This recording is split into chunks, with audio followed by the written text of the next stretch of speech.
Praise the Lord. இன்றைய தியானம் சங்கீதம் 2 1 முதல் 12 வரை. ஜாதிகள் கொந்தளித்து ஜனங்கள் விருதா காரியத்தை சிந்திப்பானேன்.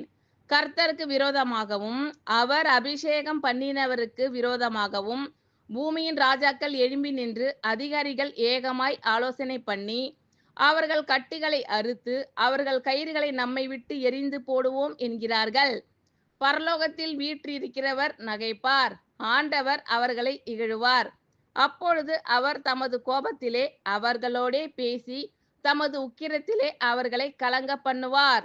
நான் என்னுடைய பரிசுத்த பர்வதமாகிய சியோன் மீதில் என்னுடைய ராஜாவை அபிஷேகம் பண்ணி வைத்தேன் என்றார். தீர்மானத்தின் விவரம் சொல்லுவேன். கர்த்தர் என்னை நோக்கி, நீர் என்னுடைய குமாரன், இன்று நான் உம்மை ஜனிப்பித்தேன், என்னை கேளும். அப்பொழுது ஜாதிகளை உமக்கு சுதந்திரமாகவும் பூமியின் எல்லைகளை உமக்கு சொந்தமாகவும் கொடுப்பேன். இருப்பு கோலால் அவர்களை நொறுக்கி குயக்களத்தை போல் அவர்களை உடைத்து போடுவீர் என்று சொன்னார்.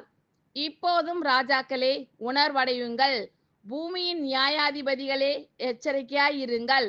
பயத்துடனே கர்த்தரை சேவியுங்கள், நடுக்கத்துடனே களி கூறுங்கள். குமாரன் கோபம் கொள்ளாமலும் நீங்கள் வழியிலே அழியாமலும் இருக்கும்படிக்கு அவரை முத்தம் செய்யுங்கள். கொஞ்ச காலத்திலே அவருடைய கோபம் பற்றி எரியும். அவரை அண்டிக் கொள்ளுகிற யாவரும் பாக்கியவான்கள். ஆமென். Thank you Lord. கர்த்தர் உங்களை ஆசீர்வதிப்பாராக. God bless you all.